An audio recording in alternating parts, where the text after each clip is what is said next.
વડોદરામાં કરુણ દુર્ઘટના, હરણી તળાવમાં બોટ પલટી, 14 લોકોના મોત. વડોદરાના હરણી તળાવમાં ગુરુવારે એક કરુણ દુર્ઘટના બનવા પામી છે. એક બોટ પલટી ખાતા 12 વિદ્યાર્થી અને 2 શિક્ષક સહિત 14 લોકોના મોત થયા હતા. ઘટના સમયે બોટમાં લગભગ 27 લોકો સવાર હતા. પ્રાથમિક તપાસમાં એવું જાણવા મળ્યું છે કે બોટમાં વધુ લોકો સવાર હતા, તેથી તે પલટી ખાઈ ગઈ હતી. વધુમાં, બોટમાં લાઈફ જેકેટ પણ ન હતી. બીજી બાજુ, બોટ ચલાવનાર વ્યક્તિ કોઈ પ્રોફેશનલ બોટ ડ્રાઈવર નહોતો. કહેવાય છે કે કોઈ સેવુશળવાળાને બોટ ચલાવવા આપી હતી.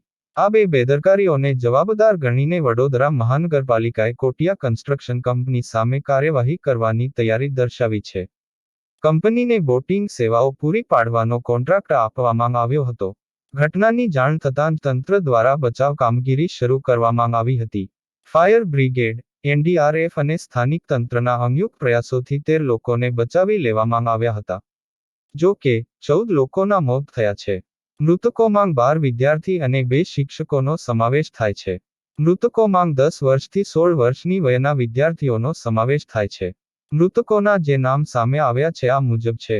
વિદ્યાર્થીઓમાં સકીના શેખ, મુઆવજા શેખ, આયત મંસૂરી, અયાન મોહમ્મદ ગાંધી, રેહાન ખલીફા, વિશ્વા નિઝામ, જુહાબિયા સુબેદાર, આયેશા ખલીફા, નેન્સી માછી, હેત્વી શાહ, રોશની સુરવે.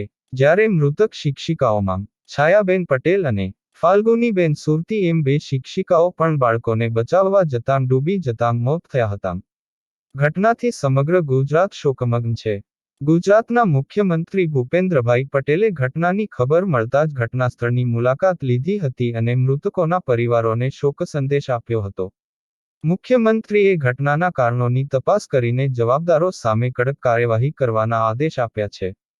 તેમણે એવું પણ જણાવ્યું હતું કે સરકાર મૃતકોના પરિવારોને સહાય પણ કરશે.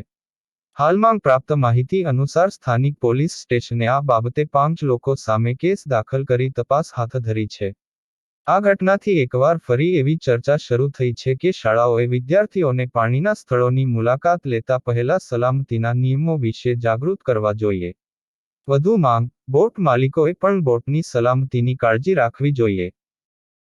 આપની YouTube ચેનલ મૂવમેન્ટ ઓફ ઇન્ડિયાને સબસ્ક્રાઇબ અને સમાચારના વિડીયોને લાઇક કરવાની સાથે શેર કરવાનું ભૂલતા નહીં. અને જો તમે આસપાસ બનતી ઘટનાઓની અપડેટ આપવા તેમજ આપના સામાજિક, ધાર્મિક, રાજકીય અને સંસ્થાના કાર્યક્રમોના સમાચાર લોકો સુધી પહોંચાડવા માંગતા હો તો અમારા 8860777173 નંબર ઉપર સંપર્ક કરો. હું છું તંત્રીશ્રી અબ્દુલ્લા ખાન બાબીનો ન્યૂઝ એડિટર અને આપ જોઈ રહ્યા છો મૂવમેન્ટ ઓફ ઇન્ડિયા ન્યૂઝ નેટવર્કનું ડિજિટલ વર્ઝન.